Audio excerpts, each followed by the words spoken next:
नमस्कार साथियों।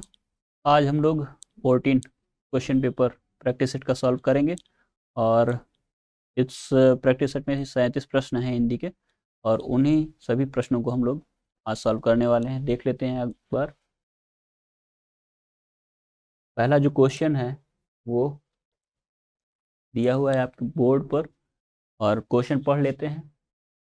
हिंदी स्वरों का वर्गीकरण जब जीव के आधार पर, जीव के भाग के आधार पर किया जाता है तो निम्नलिखित में कौन सा भेद के अंतर्गत नहीं आएगा। देखिए, स्वरों का जो वर्गीकरण होता है कई प्रकार से होता है, ठीक है। जीव के भाग के आधार पर या कह लीजिए घोष के आधार पर, ठीक है, और भी प्रकार हैं मात्रा के आधार पर। तो इन सभी आधारों पर हम लोग देखें तो जो स्वरों का वर्गीकरण है वह जो जीव है, जीव के भाग के आधार पर है, तो कौन सा आपके विकल्प में भेद है जो नहीं आएगा, ठीक है। तो अग्र स्वर, मध्य स्वर, पश्च स्वर, ये सभी जो भेद हैं ये जीव के आधार पर आने वाले हैं, ठीक है, जीव के भाग के आधार पर आने वाले हैं। जबकि विवृत स्वर जो है यह नहीं आएगा। तो आपका जो विकल्प होगा, जो आंसर होगा वह होगा विवृत स्वर, ठीक है। वैसे विवृत स्वर कौन सा होता है? विवृत स्वर आप लोग जानते हैं, विवृत स्वर जो है वो अ को कहा जाता है, दीर्घ अ को विवृत स्वर कहा जाता है, ठीक है। तो यह क्या है? जीभ को उठाने के कितना किस्में उठाई गई है उस आधार पर विवृत स्वर और समृद्ध स्वर, अर्ध समृद्ध स्वर और अर्ध विवृत स्वर होते हैं। तो इसको हम लोग आगे के प्रश्न पत्रों में इन सब चीज़ों को देखेंगे भी। तो आपको कभी थोड़ा सा भी विचलित होने की जरूरत नहीं है कि ये हमें नहीं आ रहा है, ठीक है। आगे प्रैक्टिस सेट में ये सारी चीज़ें आएंगी तो आप लोग ध्यान से इन सब चीज़ों को करते जाइए, ठीक है। अभी आज हम लोगों ने एक नई चीज़ देखा है कि विवृत स्वर कौन से होते हैं, ठीक है। तो विवृत ये आपके जीभ के आधार पर तो 3 प्रकार के होते हैं, ठीक है। कौन कौन से? अग्र स्वर जो जीभ के अगले भाग से बोले जाते हैं, मध्य स्वर जो जीभ के मध्य भाग से बोले जाते हैं, और पश्च स्वर जो जीभ के पिछले हिस्से से बोले जाते हैं, ठीक है। ये है जीभ के आधार पर। इस चीज को भी आप लोग ध्यान से देखते रहिए। हिंदी में अल्प विराम का चिन्ह है कौन सा? ये देखिए, ये कौन सा चिन्ह है? ये तो प्रश्नवाचक चिन्ह है।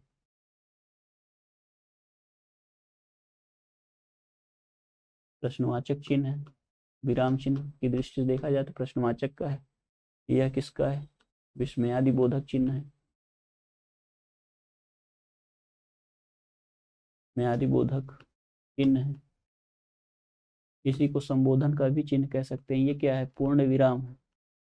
पंक्ति के अंत में जब कोई बात पूर्ण हो जाती है तो पूर्ण विराम लगाया जाता है। ये है आपका अल्प विराम। अल्प विराम। इसके अतिरिक्त भी ढेर सारे चिन्ह हैं साथियों, इनको आप लोग नोट कर लीजिएगा, इनका अभ्यास कर लीजिए। जैसे ये एक चिन्ह है, ये कौन सा चिन्ह है? इसके अलावा देखा जाए तो ये कौन सा चिन्ह होता है? इसके अलावा ये कौन सा चिन्ह है? इसके अलावा देखिए ये कौन सा चिन्ह है? तो ये सभी चिन्हों को आपको नाम लिख करके प्रैक्टिस कर लीजिए, ठीक है। कौन सा चिन्ह है? एक चिन्ह ये होता है, एक छोटा चिन्ह होता है इसी का। ये कौन सा चिन्ह है? ठीक है। इन सभी चिन्हों के नाम आपको नोट कर लेने हैं, ठीक है। ये मान लीजिए एक तरह से गृह कार्य है, इसको आप लोग करिए। और चिन्हों से संबंधित जो भी विकल्प हैं, एकल उदाहरण चिन्ह होता है, ठीक है।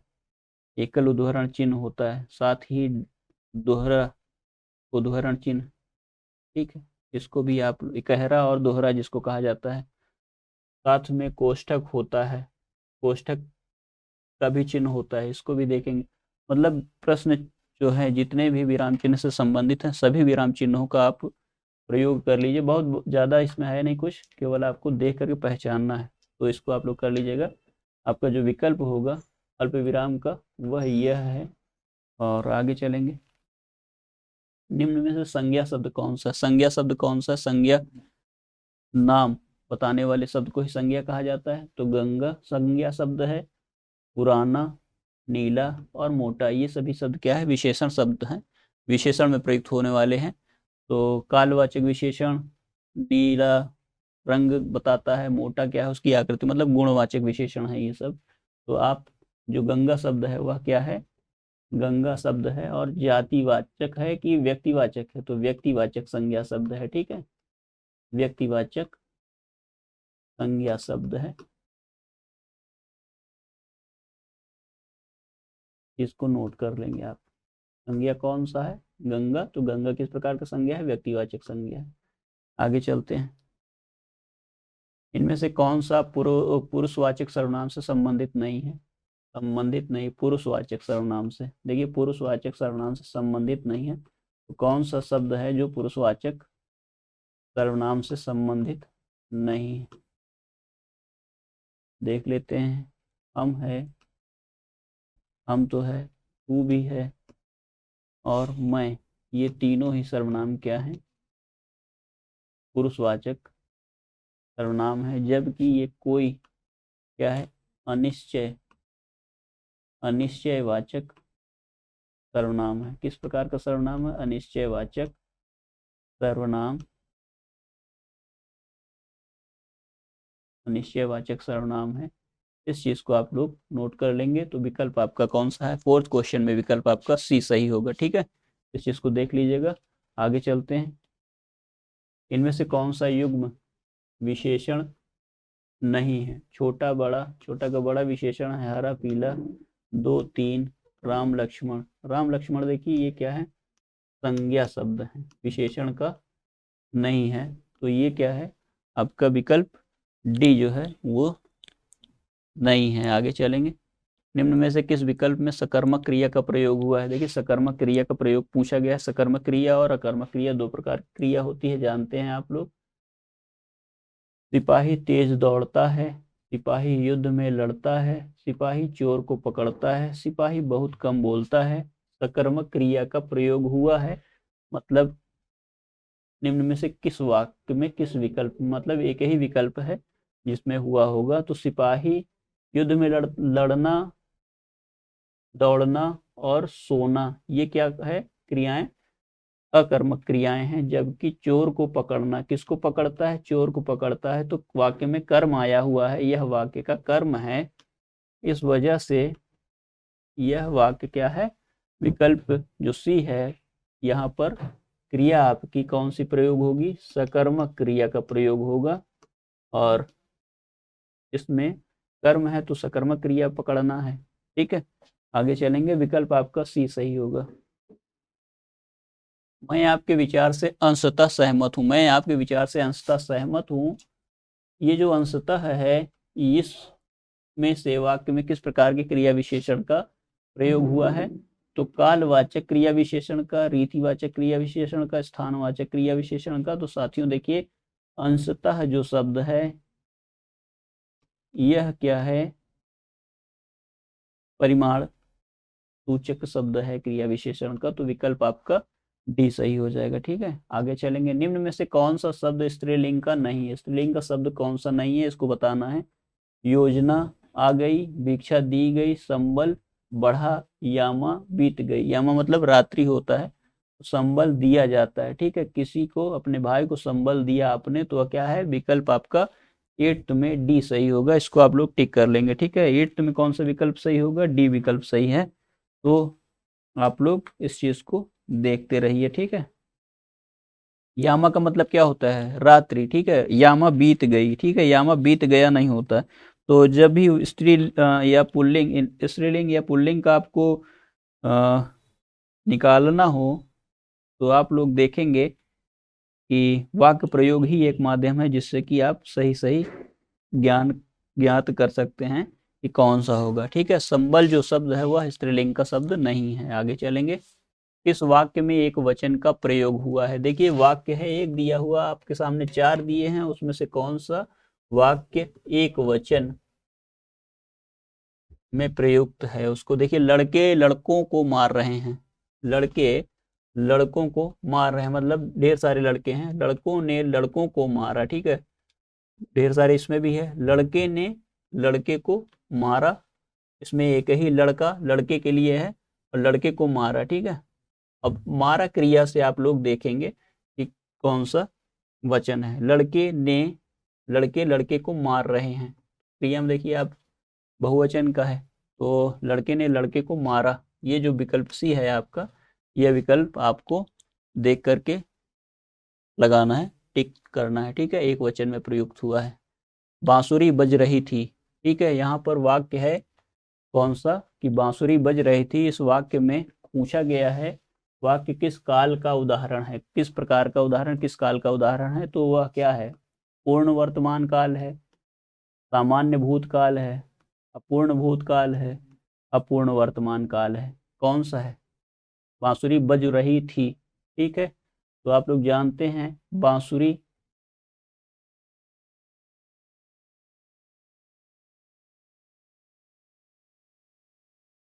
बज रही थी, यह अपूर्ण भूतकाल का है, ठीक है। राम पढ़ रहा है, यह वर्तमान काल का है।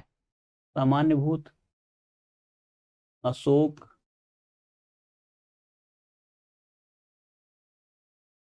गया, ठीक है। पूर्ण वर्तमान काल क्या होता है, श्याम पढ़ता है, ठीक है। श्याम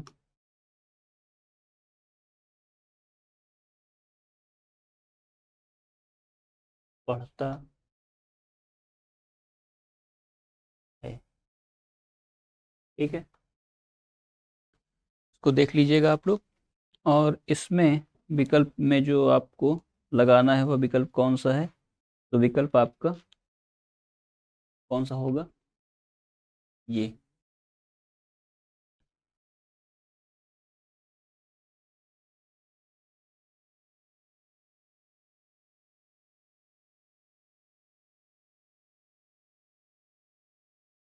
तो यहाँ पर आप लोग कर लीजिएगा, इन सब चीज़ों को नोट कर लेंगे, याद रहे जिससे आपको। आगे चलते हैं। जब वाक्य की क्रिया के लिंग वचन और पुरुष, कर्ता अथवा कर्म के लिंग वचन और पुरुष के अनुसार न होकर एक वचन, ठीक है, एक वचन पुल्लिंग तथा अन्य पुरुष हो, तब वाक्य में कौन सा वाच्य होता है, ठीक है। एक वचन में हो, पुल्लिंग हो तथा अन्य पुरुष में हो, तो वह कौन सा होता है, वो होता है भाववाच्य। इसकी कई बार चर्चा हो चुकी है। इसमें आपको लगाना है भाववाच्य, ठीक है। 11th का जो आंसर होगा वो कौन सा होगा, आपका सी होगा, विकल्प भाववाच्य होगा इसमें आपका आंसर, ठीक है। आगे चलते हैं। ने किस कारक का चिन्ह है, साथियों जानते हैं आप लोग कारक और चिन्ह।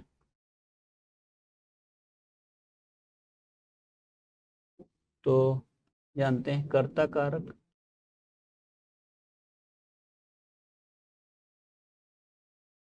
कर्ता कारक का चिन्ह क्या है, ने है। कर्म कारक का चिन्ह क्या है, को है। करण कारक का चिन्ह क्या है, से है। के द्वारा भी है। संप्रदान कारक का चिन्ह क्या है, के लिए।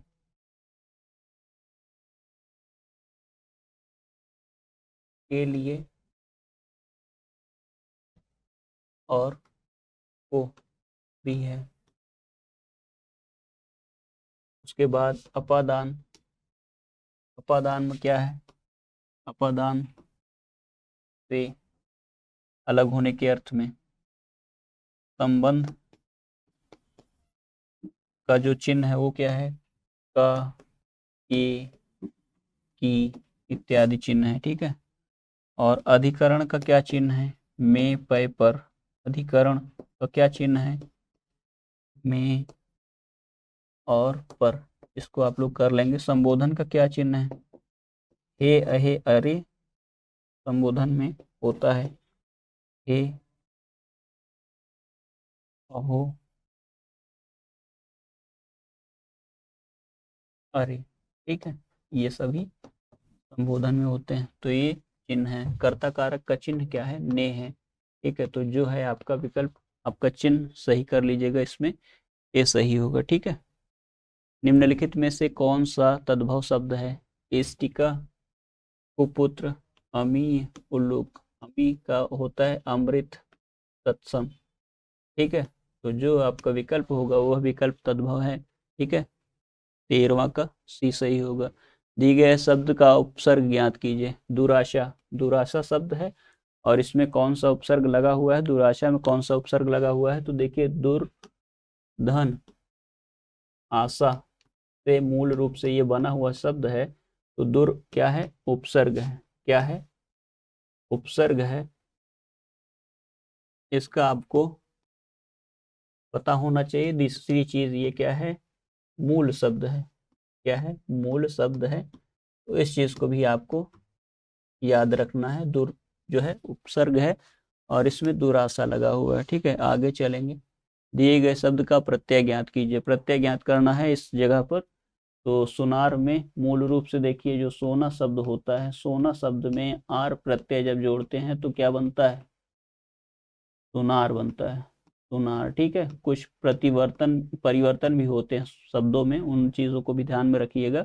अपवाद स्वरूप हैं और इसको ध्यान रखेंगे आप, तभी बन पाएगा। तो सोनार में सोना मूल शब्द है और आर प्रत्यय है। तो आर क्या है? प्रत्यय लगा हुआ है। इस चीज को आप लोग नोट करके रखिए, ध्यान से पढ़ करके।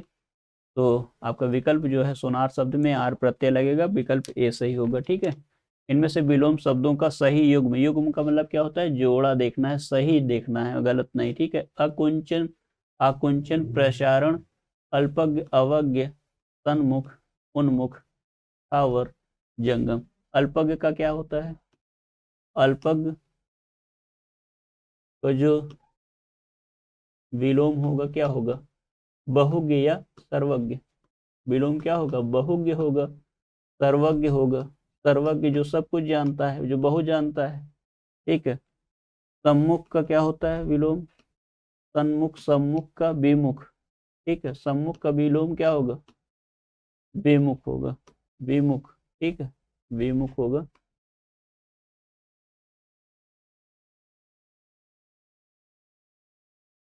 और स्थावर का क्या होता है? स्थावर, स्थावर का जो विलोम है वो है जंगम। ठीक है, जंगम। ठीक है, इस चीज को आप लोग नोट करके रखेंगे। और जो आकुंचन और प्रसारण है, विकल्प 16 नंबर क्वेश्चन में ए होगा आपका सही युग्म है। ठीक है, विकल्प, इसको नोट कर लीजिए। आगे चलेंगे क्वेश्चन नंबर 17 की ओर। 17 क्वेश्चन देख लेते हैं। व्याप्त एक शब्द है, व्याप्त एक शब्द है और विलोम शब्द कौन सा होगा? ठीक है, व्याप्त का क्या है? अव्याप्त। विलोम शब्द होगा अव्यक्त, व्यक्त हो जाएगा। अव्यापक, व्यापक हो जाएगा। अव्याप्त, व्याप्य हो जाएगा। ठीक है, तो आपका जो व्याप्त का विलोम होगा वह है क्या? अव्याप्त हो जाएगा। ठीक है, आगे चलते हैं। निम्न में से पक्षी का पर्यायवाची नहीं है। कौन सा पक्षी का पर्यायवाची नहीं है? तो आप लोग देखिए, विहंग, खग, शकुंत। ठीक है, ये सभी तो क्या हैं? पर्यायवाची हैं। किसके? पक्षी के। पक्षी के पर्यायवाची शब्द हैं। ठीक है, कौन कौन से? विहंग, खग और शकुंत। ये सब क्या है? पक्षी के। खगचर, नभचर भी कह सकते हैं। ठीक है,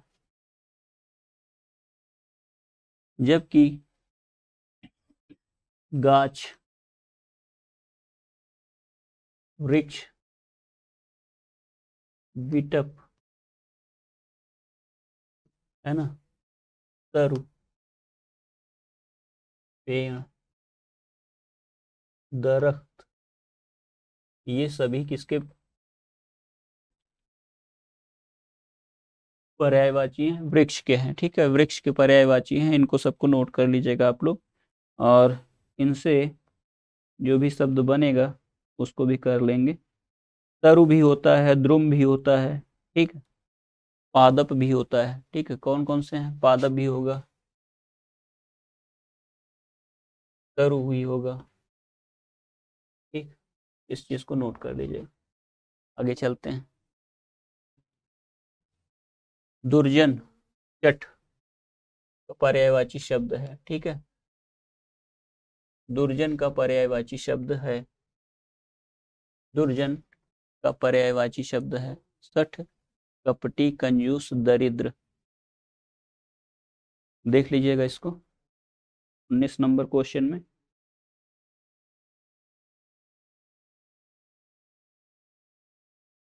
तो जो शब्द है कंजूस एक शब्द है, यह दुर्जन का पर्यायवाची शब्द नहीं है। ठीक है, तो इसमें जो शब्द होगा वह होगा आपका विकल्प सी। ठीक है, दुर्जन का पर्यायवाची शब्द है कौन सा? दुर्जन सठ भी होता है, कपटी भी होता है। यहाँ पर देखिए क्वेश्चन में कुछ गड़बड़ी है, दुर्जन का पर्यायवाची शब्द नहीं है, इस प्रकार से होना चाहिए था। तो नहीं, आप अंडरस्टूड कर लीजिए, समझ लीजिएगा। और कंजूस नहीं होता। ठीक है, और यहाँ पर इसको कट करना पड़ेगा, यहाँ पर दुष्ट होना चाहिए। इस प्रश्न में थोड़ा सा नोट कर लीजिएगा, थोड़ी सी दिक्कत है कुछ, तो इस हिसाब से कर लीजिएगा। चट भी होता है, कपटी भी होता है और दुष्ट भी होता है, तो नहीं होगा अगर वहां पर तब सही बन सकता है, अदरवाइज नहीं बन पाएगा। ठीक है, इस चीज को नोट कर लेंगे आप लोग। आगे चलते हैं, थोड़ा मेंशन कर लीजिएगा इस प्रश्न में कुछ दिक्कत है। ठीक है, 21 का अर्थ यहाँ पर, आगे क्वेश्चन देखते हैं। इनमें से कौन सा शब्द वन शब्द का अर्थ नहीं है? ठीक है, वन शब्द का अर्थ नहीं है। तो साथियों जानते हैं वन शब्द जो है उसमें पानी होता है, वन शब्द का अर्थ जंगल भी होता है और वाटिका भी होता है, जबकि जीत का अर्थ नहीं होता। तो विकल्प जो आपका होगा इसमें वन शब्द का अर्थ, वन शब्द का अर्थ जीत नहीं होता है। ठीक है, चलते हैं आगे। देखिए निम्न में से कौन सा आधि और व्याधि शब्द युग्म में आधि शब्द का अर्थ है? ठीक है, मानसिक कष्ट है, आधा, पागलपन, या अधकपारी जैसा रोग। तो साथियों देखिए मानसिक जो पीड़ा होती है वह आदि के नाम से जानी जाती है, आदि का अर्थ ही होता है मानसिक पीड़ा, जबकि व्याधि का मतलब क्या होता है? वो शारीरिक पीड़ा, देह से संबंधित जो पीड़ा है। तो यहाँ पे जो आदि का अर्थ होगा वह है मानसिक कष्ट। ठीक है, आगे चलेंगे। जिसे वचन द्वारा व्यक्त नहीं किया जा सके, वाक्यांश के लिए उचित शब्द क्या होगा? तो अनुकरणीय, अनुकरण करने योग्य। ठीक है, अनुकरण करने योग्य, करण करने योग्य वाक्यांश, अलौकिक, संसार से परे। ठीक है, अनिवार्य, जो अधिक आवश्यक है करना। ठीक है, जिसको जिसका कोई निवारण ना हो, जिसका कोई निवारण न हो। ठीक, और अनिर्वचनीय, जिसे वचन द्वारा व्यक्त न किया जा सके। ठीक है, जिसे वचन द्वारा, जिसे वचन द्वारा व्यक्त नहीं किया जा सके, उसके लिए हम लोग कौन सा शब्द इस्तेमाल करते हैं? अनिर्वचनीय। अलौकिक का मतलब क्या होता है? जो संसार से परे हो। ठीक है, इस संसार से परे जो शब्द है वह अलौकिक होगा, जो इस संसार में, लोक में संभव ना हो। इस संसार से परे जो इस लोक में संभव ना हो। ठीक है, जो इस लोक में संभव ना हो। ठीक है, इस चीज को आप लोग ध्यान रखेंगे, संभव न हो। ये वाक्यांश सभी, इसको देख लीजिएगा। अनुकरण करने योग्य, जो अनुकरणीय हो, जिसका आगे चलेंगे तो इसमें क्या है, वो आपका विकल्प आपका डी सही हो जाएगा। ठीक है। दोपहर के बाद के समय, दोपहर के बाद का समय वाक्यांश के लिए उपयुक्त शब्द क्या है? ये वाक्यांश है, इसको पूर्वाहन कहेंगे। दोपहर के पहले के शब्द को क्या कहा जाता है? पूर्वाहन। और दोपहर दोनों पूर्वाहन और मध्य अपराहन के बीच के जो समय होता है उसको मध्याह्न कहा जाता है, जबकि मध्याह्न के बाद जो होता है, दोपहर के बाद के समय को हम क्या कहेंगे? अपराहन। ठीक है। बिहान क्या होता है? बिहान दूसरे दिन की सुबह को कहा जाता है बिहान, तो बिहान दूसरा शब्द आ जाएगा। यहाँ ये जो आप विकल्प लगाएंगे वह विकल्प कौन सा है? 23 में आपको सी विकल्प लगाना है। ठीक है। 23 में आपको सी विकल्प लगाना है। ठीक है। आगे चलते हैं। देखिए, निम्नलिखित में से सही संधि का विच्छेद बताना है आपको। पत्रालय, मरणासन और वीरांगना, यथा अर्थ। ठीक है। कौन सा सही होगा? तो देखिए साथियों, वीरांगना जो शब्द है, वीर अंगना, वो शब्द सही है, जबकि अन्य शब्द गलत हैं। और आपका यह दीर्घ संधि का उदाहरण है, इसमें आपको हो जाएगा वीरांगना। ठीक है। वीरांगना, जबकि ये इसका क्या शुद्ध होना चाहिए था? पत्र धन आलय शुद्ध होना चाहिए था। पत्र धन आलय, मरण धन आसन्न। ठीक है। मरण धन आसन्न सही होना चाहिए था। और यथा धन अर्थ विकल्प सही होता। ठीक है। तो ये चीज आप लोग कर लीजिएगा। आगे चलेंगे। यथारुचि में कौन सा समास है? देखिए, समास पूछा गया है, यथारुचि में कौन सा समास है? तो साथियों देखिए, यथारुचि में जो समास है वो है अव्ययी भाव समास। ठीक है। तत्पुरुष समास क्या होगा? राजपुत्र। ठीक है। राजपुत्र हो गया, राजकुमार हो गया,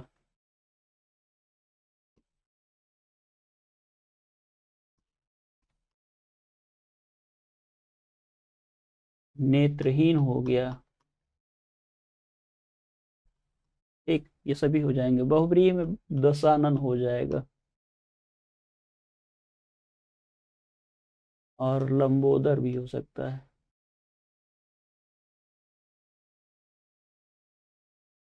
द्वंद्व में क्या होगा? माता हो जाएगा, माता पिता हो जाएगा, माता पिता। हाँ, और भी शब्द हैं ढेर सारे। ठीक है। तो इसको आप लोग देख लीजिएगा। यहाँ पर आपका विकल्प अव्ययी भाव समास है। ठीक है। आगे चलेंगे। तुम रात को कहानी सुनाई, उक्त वाक्य में कौन सा भाग गलत है? देखिए, तुमने होना चाहिए था। तुम रात को कहानी सुनाई, तुम रात को कहानी सुनाई, कौन सा भाग गलत है उक्त में? तो देखिए, तुम के स्थान पर तुमने होना चाहिए था। तुमने रात को कहानी सुनाई। तो जो गलत भाग है यह है आपका विकल्प ए। ठीक है। 26 में जो विकल्प ए है वह आपका गलत है। ठीक है। विकल्प 26 में ए होना चाहिए। तो आप तुम के स्थान पर क्या होता? तुमने रात को कहानी सुनाई, तुमने रात को कहानी सुनाई, इस वाक्य को आप देख करके ऐसे बना सकते हैं। यहाँ पर तुम के स्थान पर तुमने होना चाहिए। ठीक है। तो विकल्प आपका सही हो जाएगा ए, जो गलत वाला भाग है।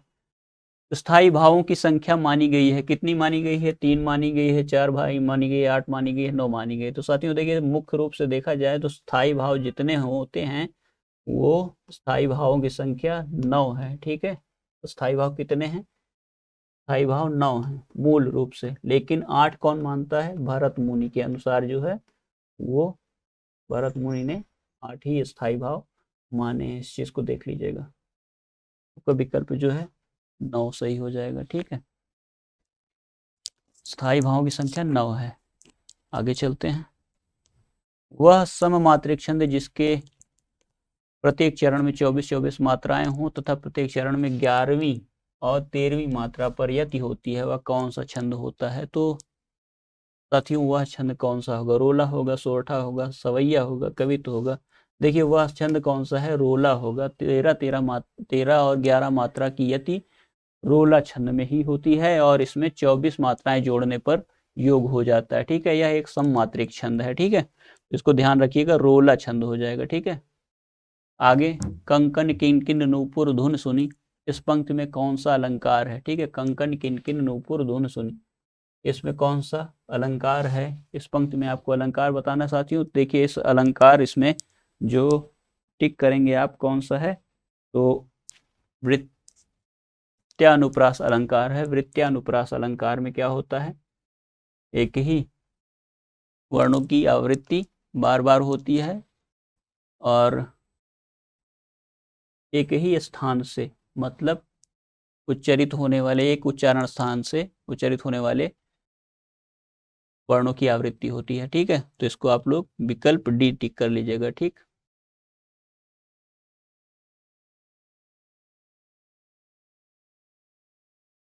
केंद्रीय हिंदी प्रशिक्षण संस्थान किस विभाग के तहत कार्य करता है? केंद्रीय हिंदी प्रशिक्षण संस्थान किस विभाग के तहत कार्यरत है?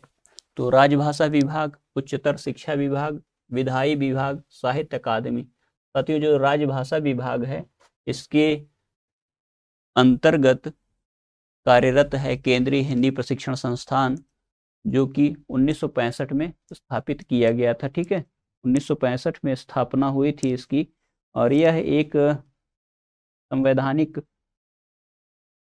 विभाग है जो कि सदैव राजभाषा विभाग के अंतर्गत रखा जाता है, स्वतंत्र विभाग है यह। ठीक है, तो इसको आप लोग देख लेंगे। इसमें विकल्प जो है वह है आपका ए विकल्प, राजभाषा विभाग के अंतर्गत कार्यरत रहता है केंद्रीय हिंदी प्रशिक्षण संस्थान। ठीक है, आगे चलेंगे। जहां न पहुंचे रवि वहां पहुंचे कवि। ठीक है, इस लोकोक्ति को अर्थ से तात्पर्य, मतलब इस लोकोक्ति का जो पूर्ण अर्थ देने वाला विकल्प है उसका चयन करना है। तो कवि बहुत तर्कशील होते हैं, कवि बहुत भावप्रवण होते हैं, कवि बहुत विचारशील होते हैं, कवि बहुत कल्पनाशील होते हैं। तो इसमें से जो सबसे उपयुक्त विकल्प है वह कौन सा है? तो जानते हैं आप सभी लोग कि कल्पना करना कवि का कार्य होता है। ठीक है, तो कवि का कार्य क्या है? कल्पना करना। तो जो विकल्प है कल्पनाशीलता वाला विकल्प डी, यह आपका सही विकल्प होगा। ठीक है, तो इसको आप लोग करेंगे, विकल्प डी आप लोग लगाएंगे। ठीक है, बहुत कल्पनाशील होते हैं, जहां न पहुंचे रवि वहां पहुंचे कवि। ठीक है, गुण के विपरीत नाम, इसके अर्थ को दर्शाती उपयुक्त लोकोक्ति का चयन करिए। ठीक है, आंख का अंधा नाम नयन सुख, गुण के विपरीत नाम। ठीक है, आंख के अंधे गांठ के पूरे, अंधों में काना राजा, अपना हाथ जगन्नाथ। तो साथियों जानते हैं गुण के विपरीत जो नाम होता है उस अर्थ के लिए कौन सी लोकोक्ति प्रयुक्त की जाती है? सदैव ऐसे लोकोक्तियों के लिए हम लोग देखेंगे आंख का अंधा नाम नयन सुख, ये लोकोक्ति बहुत प्रसिद्ध लोकोक्ति है। इस लोकोक्ति को आप लोग वाक्य प्रयोग करके भी देख लीजिएगा। ठीक है, तो विकल्प 32 में ए होगा। ठीक है, आंख का अंधा नाम नयन सुख गुण के विपरीत अर्थ को दर्शाती है। ठीक है, जबकि जो आंख के अंधे गांठ के पूरे हैं, तो इस लोकोक्ति का क्या अर्थ होता है? मूर्ख भी मूर्ख धनवान। ठीक है, अंधों में काना राजा लोकोक्ति का क्या मतलब होता है? जो थोड़ा बहुत जानने वाला हो। और अपना हाथ जगन्नाथ लोकोक्ति का क्या अर्थ होता है? अपने किए का ही भरोसा हो। ठीक है, अपने से ही सारे काम करने हो, अपने ही काम, अपने ही हाथ से खुद काम करना। आगे चलेंगे। हिंदी साहित्य इतिहास का प्रथम लेखन किसके द्वारा किया गया या प्रथम लेखक किसे माना जाता है? तो साथियों जानते हैं हिंदी साहित्य का जो प्रथम लेखक है वह गारसा दत्तासी है और इसकी एक पुस्तक है इस्तीवार दल्ला लुत्ते उत्तर हिंदुस्तानी। ठीक है, इस्तीवार द ला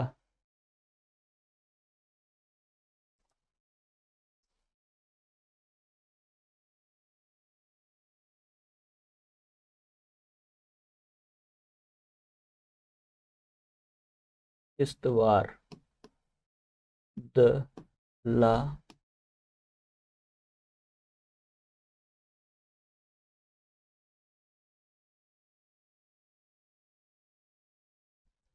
एंदुई हिंदुस्तान।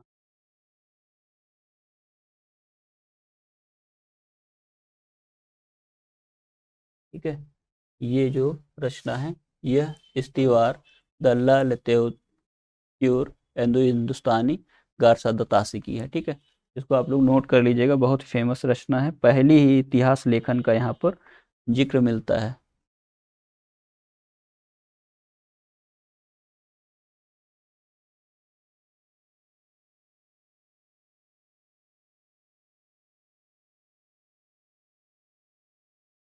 आगे चलेंगे। ये पहला प्रयास किया था इन्होंने इतिहास लेखन का। ठीक है, इनकी रचना है इस्तीवार द ला लिटरेचर एंडोई हिंदुस्तानी। ठीक है, इसको आप लोग नोट कर लीजिएगा। जॉर्ज ग्रियर्सन ने भी इतिहास लेखन का कार्य किया है, इस चीज को भी नोट करेंगे। पहली रचना मैंने इस जॉर्ज ग्रियर्सन की बताई है आप लोगों को। Order vernacular literature of the Hindustan, वो रचना है जॉर्ज ग्रियर्सन की, तो इसको देख लीजिएगा। ठीक है, पद्यांश एक आपके सामने, आपके समक्ष एक गद्यांश से इसको पढ़ लीजिए और इसका विकल्प हम लोग देख करके देख लेते हैं कि कौन सा विकल्प सही होगा। ठीक है, तो नीचे दिए गए गद्यांश को पढ़ना है, पढ़ करके प्रश्न करते हैं। अपने देश में नवीन राष्ट्र के निर्माण का कार्य भी विवेकानंद आरंभ कर गए। वे व्यक्तियों के समष्टि को राष्ट्र कहते हैं। ठीक है, सच्चे मनुष्यों का निर्माण हुए बिना स्वाधीन बलवान राष्ट्र का जन्म नहीं हो सकता। इसलिए उन्होंने कहा था मानव निर्माण ही मेरा लक्ष्य है। ठीक है, तत्पश्चात सच्चे मनुष्य के निर्माण के लिए उन्होंने किसी वर्ग विशेष की ओर अपनी दृष्टि केंद्रित न करके समग्र समाज की ओर ध्यान दिया। ठीक, तो स्वामी विवेकानंद का जीवन का लक्ष्य था, क्या लक्ष्य था? व्यक्तित्व निर्माण, मानव निर्माण, समाज निर्माण, समुदाय निर्माण। तो आपने पैसेज पढ़ा और पैसेज में पढ़ करके देख कर करेंगे प्रश्नों का उत्तर। तो उपर्युक्त गद्यांश के अनुसार देखेंगे कि स्वामी विवेकानंद के जीवन का लक्ष्य क्या था। तो व्यक्तित्व निर्माण नहीं था, समाज निर्माण नहीं था, समुदाय नहीं, बल्कि मानव निर्माण था। ठीक है, क्या था? मानव निर्माण था। आगे चलेंगे। व्यक्तियों के समूह को क्या कहा जाता है? फिल इन द ब्लैंक्स में भरना है। सब साथी जानते हैं, परिवार नहीं कहा जाएगा, समाज नहीं कहा जाएगा, समुदाय नहीं कहा जाएगा, बल्कि राष्ट्र कहा जाएगा। व्यक्तियों के समूह को क्या कहते हैं? समाज कहते हैं। व्यक्तियों के समाज समूह को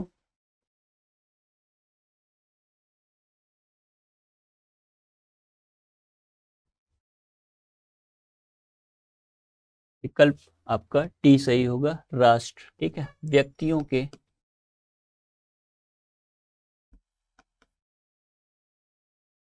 समूह को क्या कहते हैं? राष्ट्र कहते हैं। ठीक,